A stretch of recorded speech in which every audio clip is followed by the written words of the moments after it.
आणि मातीशी नातं असलेल्या नेत्यांचं पक्षात स्वागत आहे असं वक्तव्य देवेंद्र फडणवीस यांनी यावेळी केलं। आणखी काही नेते आमच्या सोबत आहेत, त्यांच्याशी चर्चा सुरू आहे असंही फडणवीसांनी सांगितलं। आणि काँग्रेसला त्यांचा पक्ष सांभाळता येत नाही असा टोला लगावला।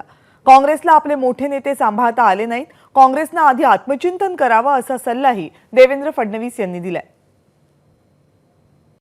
आम्ही कुठलंही टार्गेट घेऊन चालत नाहीये, पण ज्या ठिकाणी आम्हाला असं वाटतं की हे नेते आपल्यासोबत येऊ शकतात आणि त्यांच्या येण्यामुळे पक्षालाही फायदा आहे, राज्यालाही फायदा आहे, अशा अनेक नेत्यांची आमची चर्चा चालू असते।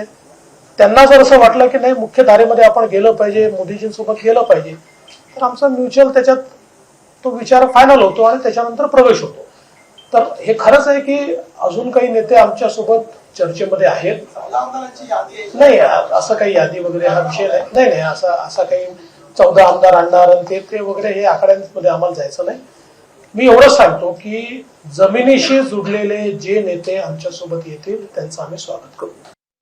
माझा त्यांच्यावर उलटा आरोप असा आहे की त्यांना त्यांचा पक्ष सांभाळता येत नाही, त्यांना त्यांच्या पक्षात नेते सांभाळता येत नाही, त्यांना त्यांच्या पक्षामध्ये मोठ बांधता येत नाही, कारण कोणाचा पायपोस कोणाच्या पायात नाही। आज हे सगळे मोठे नेते इतके वर्षाची त्यांच्या पक्षातली पुण्यही सोडून आमच्यासोबत का येत आहेत, याचं कारण आहे की आज काँग्रेसमध्ये जे वातावरण आहे, आज काँग्रेसमध्ये पार्टी कुठल्या दिशेने चालली आहे हेच कोणाला समजत नाही। त्यामुळे त्यांनी पहिले आत्मचिंतन केलं पाहिजे की त्यांना घर का सांभाळता येत नाही।